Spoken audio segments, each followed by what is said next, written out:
describió brevemente un sitio oscuro y miserable. Se sentía visiblemente incómoda. Más adelante detalló lo que había visto de sí misma. Era fea, sucia y maloliente, y partió hacia otro tiempo. Hay algunos edificios y un carro con ruedas de piedra. Tengo el pelo castaño, cubierto con un paño. La carreta contiene paja. Soy feliz. Allí está mi padre. Me abraza. Es Edward, el pediatra que le aconsejó insistentemente que consultara conmigo. Es mi padre. Vivimos en un valle con árboles. En el patio hay olivos e higueras. La gente escribe en papeles. Están cubiertos de marcas raras, parecidas a letras. La gente escribe todo el día para hacer una biblioteca. Estamos en 1536 a.C. La tierra es estéril. Mi padre se llama Perseo. El año no correspondía exactamente, pero tuve la seguridad de que estaba en la misma vida sobre la que había informado en la sesión anterior. La llevé hacia adelante en el tiempo sin apartarla de esa vida. Mi padre te conoce, se refería a mí. Tú y él conversáis sobre las cosechas, la ley y el gobierno. Dice que eres muy inteligente y que yo debería prestarte atención. La adelanté un poco más. Él, su padre, está tendido en una habitación oscura. Es viejo y está enfermo. Hace frío. Me siento tan vacía. Siguió hasta el momento de su muerte. Ahora yo también soy vieja y débil.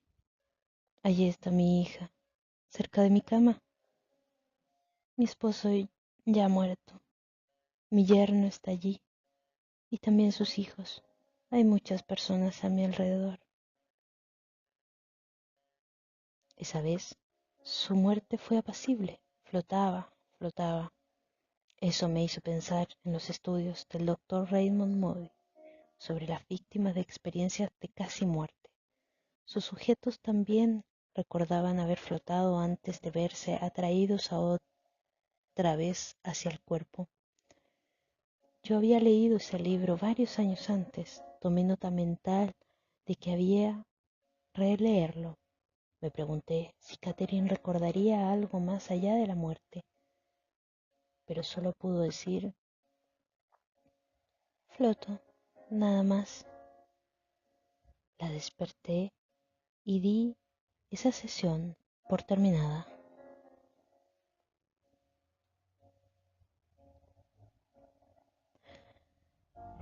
Revolví las bibliotecas de medicina con un apetito nuevo e insaciable por cualquier artículo científico que se hubiera publicado sobre la reencarnación. Estudié las obras del doctor Ian Stevenson, respetado profesor de psiquiatría en la Universidad de Virginia, quien ha publicado una extensa bibliografía psiquiátrica. El doctor Stevenson ha reunido más de 2000 ejemplos de niños con recuerdos y experiencias del tipo de la reencarnación. Muchos presentaban xenoclogías, la capacidad de hablar un idioma extranjero al que nunca habían estado expuestos. Estas historias clínicas están completas, cuidadosamente investigadas, son en verdad notables. Leí un excelente panorama científico de Erdar Mitchell con gran interés. Examiné los datos de percepciones extrasensoriales reunidos por la Universidad de Duke y los escritos del profesor C. J. Duquesne de la Universidad de Brown. También analicé la con atención los estudios de los doctores Martin Ebon, Ellen Hamdan, Gertrudis Schmieder, Frederick Lenz y Edith Fiore. Cuanto más leía, más quería leer. Comencé a comprender que si bien me tenía por profesional bien informado con respecto a todas las dimensiones de la mente, mi instrucción era muy limitada. Hay bibliotecas enteras llenas de este tipo de investigación y bibliografías, pero son muy pocos los que las conocen. Una gran parte de esta investigación fue realizada y verificada y reproducida por respetables médicos y científicos. ¿Es posible que todos estuvieran equivocados, que se engañaran? Las pruebas parecían abrumadoramente positivas, pero yo aún dudaba. Abrumadora o no, me costaba creer en ellas. Tanto Catherine como yo, cada uno a su modo, había quedado profundamente afectado por las experiencias de Catherine. Mejoraba en plano emocional. Yo enganchaba los horizontes de mi mente. Ella, atormentada por sus miedos durante muchos años, empezaba a hallar algún alivio, ya fuera por medio de recuerdos verdaderos o por medio de vividas fantasías. Yo había hallado el modo de ayudarla y no pensaba detenerme. Por un breve instante pensé en todo esto, mientras Catherine caía en trance. Al iniciar la sesión siguiente, antes de la inducción hipnótica, ella había relatado un sueño sobre cierto juego que se jugaba en viejos peldaños de piedra, con un tablero cuadriculado en el cual había agujeros. El sueño le había parecido especialmente vívido. Le indiqué que superara los límites normales del tiempo y el espacio, que fuera hacia atrás para ver si ese sueño tenía sus raíces en alguna reencarnación previa. Veo escalones que llevan a una torre, da a las montañas, pero también al mar. Soy muchacho, tengo el pelo rubio, extraño. Visto ropas cortas, pardas y blancas, hechas de piel de animal. En lo alto de la torre hay algunos hombres que vigilan, guardias. Están sucios. Juegan a algo parecido al ajedrez, pero no es eso. El tablero no es cuadrado, sino redondo. Juegan con piezas afiladas, semejantes a dagas, que se ajustan a los agujeros. Las piezas tienen arriba cabezas de animales.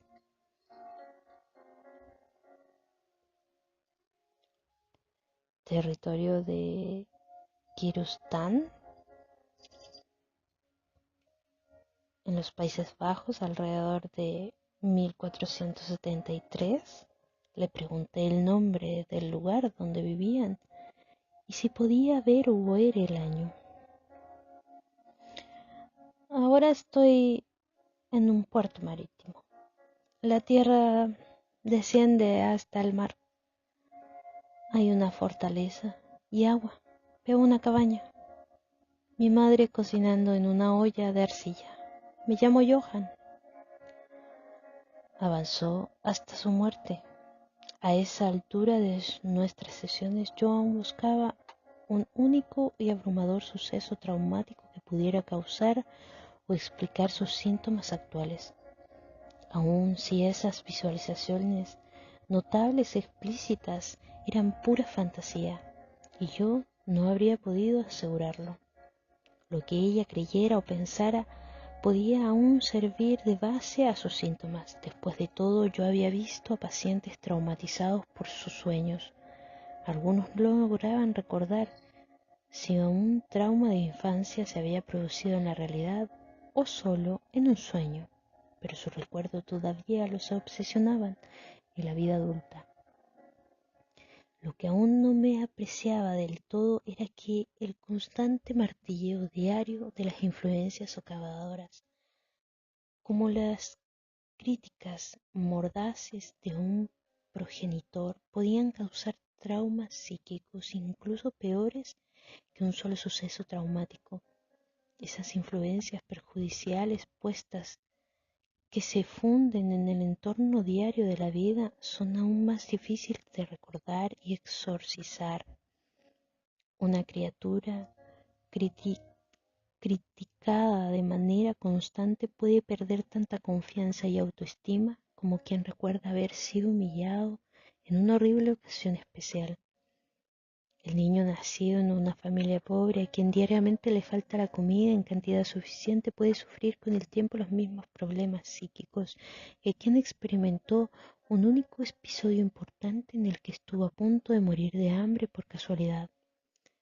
Pronto comprendería yo que el castigo cotidiano de fuerzas negativas debían ser reconocidos y resueltos con tanta atención como la que se presenta a un único abrumador acontecimiento traumático. Catherine comenzó a hablar. Hay botes parecidos a canoas pintados de colores intensos. Zonas de provincia. Tenemos armas, lanzas, ondas, arcos y flechas, pero más grandes. En el bote hay remos grandes y extraños.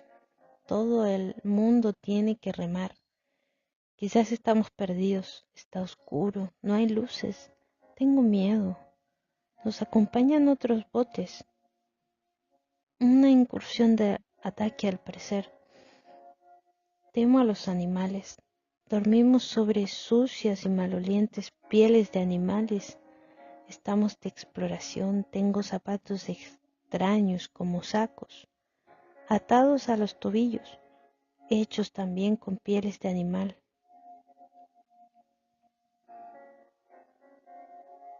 Siento en la cara el calor del fuego. Los míos están matando a los otros, pero yo no quiero matar. Tengo el cuchillo en la mano. De pronto comenzó a gorjear y a respirar trabajosamente. Informó de que un combatiente enemigo le había aferrado detrás por el cuello para degollarla con un puñal. Vio la cara del asesino antes de morir. Era Stuart.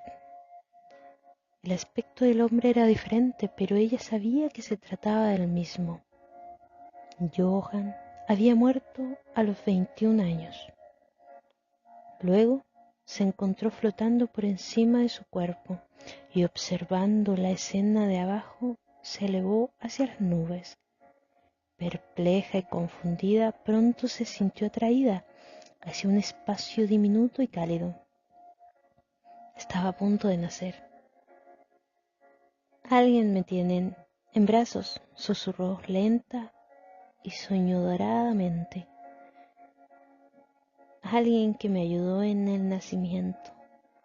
Lleva un vestido verde y delantal blanco y un sombrero blanco, doblado hacia atrás en las esquinas. Las ventanas del cuarto son muy extrañas, tienen muchas secciones. El edificio es de piedra. Mi madre tiene el pelo largo y oscuro. Quiere abrazarme. Tiene puesto un camisón extraño, áspero. Duele frotarse contra él. Es agradable estar al sol, abrigada, otra vez. Es la misma madre que tengo ahora. En la sesión anterior yo le había indicado que observara con atención a las personas importantes de cada vida, por si podía identificarlas con las personas importantes de su actual existencia. Según casi todos los escritores, los grupos de almas tienden a reencarnarse junto a otra y otra vez para elaborar el karma. deudas para con otros y para con uno mismo, lecciones que hay que aprender a lo largo de muchas vidas.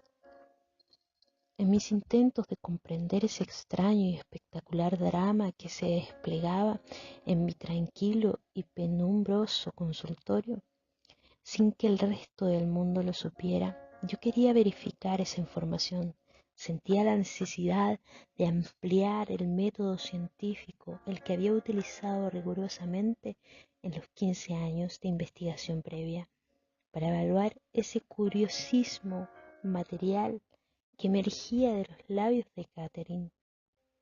Entre una y otras sesiones, la misma Catherine se iba volviendo más y más psíquica.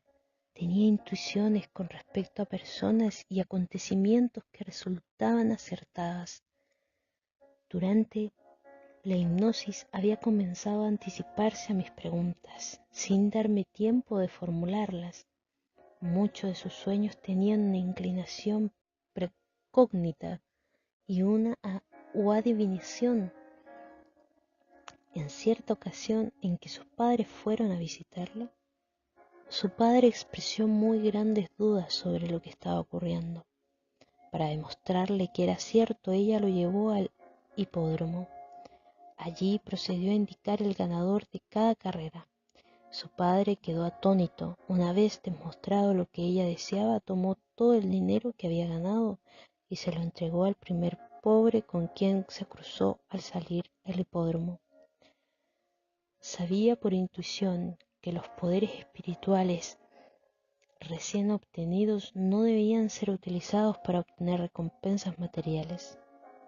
Para ella tenía una importancia mucho más elevada. Según me dijo, esa experiencia la asustaba un poco, pero estaba tan complacida con los progresos logrados que sentía ansiosa por continuar con las regresiones. Por mi parte, sus habilidades psíquicas me espantaban y me fascinaban al mismo tiempo, sobre todo el episodio del hipódromo. Era una prueba tan tangible. Catherine tenía el boleto ganador de cada una de las carreras. No se trataba de una coincidencia, algo muy raro había estado pasando en esas últimas semanas, y yo me esforzaba por no perder mi perspicacia. No podía negar que la muchacha tenía aptitudes psíquicas, y si éstas eran reales y podían producir pruebas tangibles. ¿Sería verdad también sus descripciones de hechos acaecidos en vidas pasadas? Ahora volvía a la vida en la que acababa de nacer. Esa encarnación parecía más reciente, pero no pudo identificar un año. Se llamaba Elizabeth.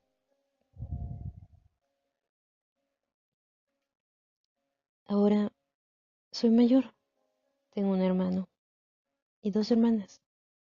Veo la mesa y la cena. Allí está mi padre. Es Edward, el pediatra, nuevamente representando el papel de padre. Mis padres están riñendo otra vez. La comida es patatas con habichuelas y él se ha enojado porque está fría. Discuten mucho. Él se pasa todo el tiempo bebiendo. Golpea a mi madre. La voz de Catherine sonaba asustada y estaba visiblemente estremecida. Empuja a los niños. No es como antes. No es la misma persona. No me gusta. Ojalá se fuera. Hablaba como una criatura. Las preguntas que yo le hacía en esas sesiones eran por supuesto muy diferentes de las que utilizaba en psicoterapia normal. Con Catherine actuaba casi a la manera de un guía. Trataba de revisar toda una vida en 1 o 2 horas, buscando acontecimientos traumáticos y patrones perjudiciales que pudieran explicar sus síntomas de la actualidad. La terapia corriente se realiza a ritmo mucho más detallado y lento. Se analiza cada palabra elegida por el paciente y buscaba de matices y significado oculto. Cada gesto facial, cada movimiento del cuerpo, cada inflexión de la voz deben ser tenidos en cuenta y evaluados. Cada reacción emocional merece un cuidado escrutinio. Se construyeron minuciosamente los patrones de conducta. Con Catherine, en cambio, los años podían transcurrir en minutos. Las sesiones con ella eran como conducir un auto de carrera a toda velocidad y tratando de distinguir las caras de la multitud. Volví mi atención a Catherine y le pedí que avanzara en el tiempo. Ahora estoy casada. Nuestra casa tiene una sola habitación, grande. Mi esposo es rubio. No lo conozco. Es decir, que aún no había aparecido en la vida actual de Catherine. Todavía no tenemos hijos. Él es muy bueno conmigo. Nos amamos y somos felices. Al parecer, había escapado con éxito de la opresión del hogar paterno. Le pregunté si podía identificar la zona en donde vivía. Brennington, susurró, vacilando. Veo libros con cubierta antigua y raras. El grande se cierra con una correa. Es la Biblia. Hay letras grandes y extrañas. Idioma gaélico. En ese punto dijo algunas palabras que no pude identificar. No tengo idea si era o no gaélicas. Vivimos en tierras adentro, no cerca del mar. El condado Brennington. Veo una granja con cerdos y corderos. Es nuestra. Se había adelantado en el tiempo. Tenemos 2 varones. El mayor se casa. Veo la torre de la iglesia. Un antiquísimo edificio de piedra. De pronto le dolía la cabeza. Sufría y se apretaba la sien izquierda. Dijo que se había caído en los escalones de piedra, pero se repuso. Murió a edad avanzada en su cama, rodeada por su familia. Una vez más salió flotando de su cuerpo al morir, pero en esa ocasión no sintió perpleja ni confundida. Tengo conciencia de una luz intensa. Es maravillosa. De esa luz se obtiene energía. Descansaba tras la muerte entre 2 vidas. Pasaron en silencio algunos minutos. De pronto habló, pero no con el susurro lento que siempre había utilizado antes entonces. Ahora su voz era grave y potente, sin vacilaciones.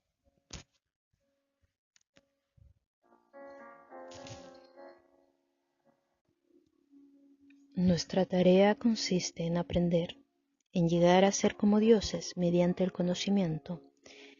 Es tan poco lo que sabemos. Tú estás aquí para ser mi maestro. Tengo mucho que aprender. Por el conocimiento nos acercamos a Dios y entonces podemos descansar. Luego regresamos para enseñar y ayudar a otros. Quedemo era una lección posterior a su muerte, proveniente del estado intermedio. ¿Cuál era la fuente de ese nuevo material? No sonaba en absoluto como al modo de hablar de Catherine. Ella nunca se había expresado así, con ese vocabulario y esa fraseología. Hasta el tono de su voz era completamente distinto.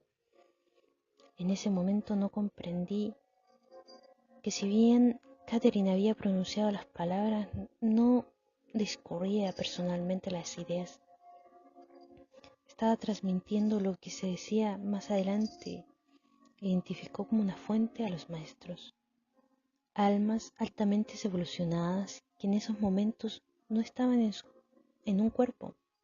Podían hablar conmigo a través de ella, además de poder regresar a vidas pasadas.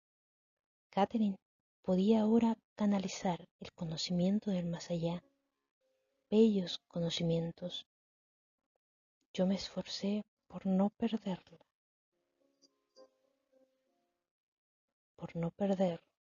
la objetividad. Se había introducido una nueva dimensión. Catherine no había leído los estudios de la doctora Elizabeth Kubler-Ross, ni los del doctor Raymond Moody, que han escrito sobre las experiencias cercanas a la muerte. Ni siquiera había oído hablar del libro tibetano de los muertos. Sin embargo, relataban experiencias similares a las que describían esos escritos. Era una puerta, en cierto modo. Lástima que no hubieran más hechos, detalles más tangibles que yo pudiera verificar. Mi escepticismo fluctuaba, pero se mantenía tal. Tal vez ella había leído sobre las experiencias de la muerte en alguna revista. Quizás había visto alguna entrevista en un programa de televisión, aunque negara tener recuerdos conscientes de ese tipo. Tal vez retenía recuerdos subconscientes, pero iba más allá. De esos escritos anteriores a su experiencia transmitían mensajes desde ese estado intermedio. Lástima que no tuviera más datos. Al despertar, Catherine recordó como siempre los detalles de sus vidas pasadas, pero no había retenido nada de lo ocurrido después de la muerte en la persona de Elizabeth.